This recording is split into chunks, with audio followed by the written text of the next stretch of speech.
This is a video I've gotten quite a few requests to do, which is completely understandable because these two grinders in a lot of ways are very similar. Overall, as far as price point goes, burr size, their ability to grind for various types of brewing methods, they're considered all-around grinders, their small footprint and so on. There's a lot of similarities between these two grinders, so one would naturally want to know, how does this one taste versus this one? If you want to get a little more detailed information about each one of these grinders, I have done previous reviews respectively on each one of these, which I'll have linked down in the description for you, or I'm sure they will pop up somewhere here for you to check out. So be sure to check those out to get more detail, because I'm not going to be breaking each one of these grinders down individually in this particular video. I'm just going to be comparing these two grinders when it comes to espresso. Now, obviously, these are all-around grinders. They are capable of, grinding for espresso all the way up to French press, cold brew, whatever you'd like to do with them. They're considered all-around grinders. However, I think most of you out there, and myself included, are a little more interested on how these compare on espresso. They are both very capable espresso, grinders at a very good price point to be able to get decent espresso. So I think that's where these are a little bit more interesting to most people. If you are interested in conical burr flavor profiles for filter brewing, and you're interested in how these two grinders compare to each other for filter brewing, or let's say you just want to have one grinder and this is kind of the price point you're looking at, I will be doing another kind of follow-up video to this where we talk about how these two grinders compare to each other for filter brewing. But in one video, I didn't really want to blow out my taste buds, and I just wanted to focus on one brewing method, and I kind of felt like espresso was probably the one that most people were interested in when comparing to these two grinders. I know it is for me. I'm not a big fan, I've said it in many other videos, of conical burr flavor profiles for filter brewing or other brewing methods, but I do like and enjoy them for espresso. So that's why I wanted to start with espresso on these two. That's enough rambling about why I'm only doing espresso in this video, but just know I will be doing another follow-up video where we compare these on other brewing methods. So to save some time and save some coffee and some headache for myself on camera, I did get both of these grinders dialed in previous to recording this video.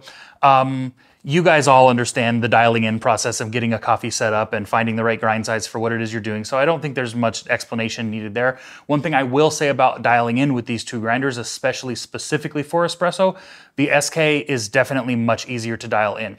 This just has a standard style, rotating dial, stepless burr adjustment, which is very nice for espresso. The Opus, on the other hand, isn't quite as easy to get dialed in. It is stepped, and it also does have a stepped inside burr adjustment or inner burr adjustment, which I went over in more detail on my review of the Opus, and a lot of other people with reviewing the Opus here on YouTube have also gone into great detail on that. Just know the Opus is a little bit more difficult to get dialed in. In some cases that I've experienced, and I know other people have experienced this too, one click might be too coarse and your shot runs too fast, and one click finer might be too fine and your coffee is restricting the portafilter flow, and you don't get a great shot there either. So dialing it in can be a little bit more finicky. Once you do get it dialed in though, both of these grinders produce very good espresso, especially for the money and the price point that these grinders fall into. So for both shots that we're gonna pull, one with the SK, one with the Opus, we're doing an 18-gram dose of this delicious washed Columbia from my friends over at Necessity Coffee.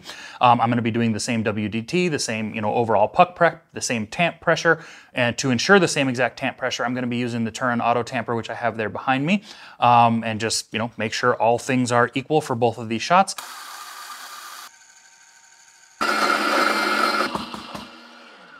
So you'll notice the Opus does not have a bellows like the SK40 does. So sometimes you do have to kind of tap on it to get a little bit of the retention out. It does have an ionizer in it, which does obviously help with reducing the static charge, reduces, the amount of coffee that sort of builds up in clumps. So that does help with the retention. But I have noticed that sometimes to get my full dose out, I do have to tap it a couple times just to make sure I get everything else, out versus using the bellows. So these two shots both ran very, very close. It was 36 grams out pretty much on the dot with the SK in about 30 seconds, and it was like 38 grams out on the Opus in about 30 seconds. And that was as close as I could get the two of them with, how it is kind of a little bit tricky dialing in with the Opus. I suppose I could have loosened up the grind just slightly on the SK to try to make up the couple gram difference in weight, but I don't think it's gonna be enough to be any sort of major factor. Good, really good brightness. Good juiciness to it, good amount of acidity.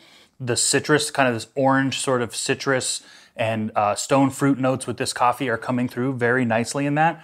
But overall, it just has like sort of a nice rounded kind of citrus and chocolatey sort of vibe to it. It's really good. Very, very, very similar. I will say right off the bat, I am noticing a little bit more of the acidity or kind of those brighter citrusy flavors, but man, it's not by much.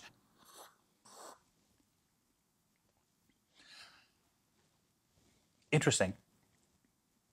I feel like I'm getting a little bit more sweetness and more of like almost a sort of brown sugar kind of note with the Opus, but I'm almost perceiving like a little bit more juiciness, kind of the sides of your mouth, sides of your jaw sort of juiciness. I feel like I'm getting a little bit more of that with the SK. But what's interesting is the citrusiness, which usually kind of aids in that juiciness sort of feeling, is a little bit more present from a taste perspective with the Opus. So it's kind of interesting.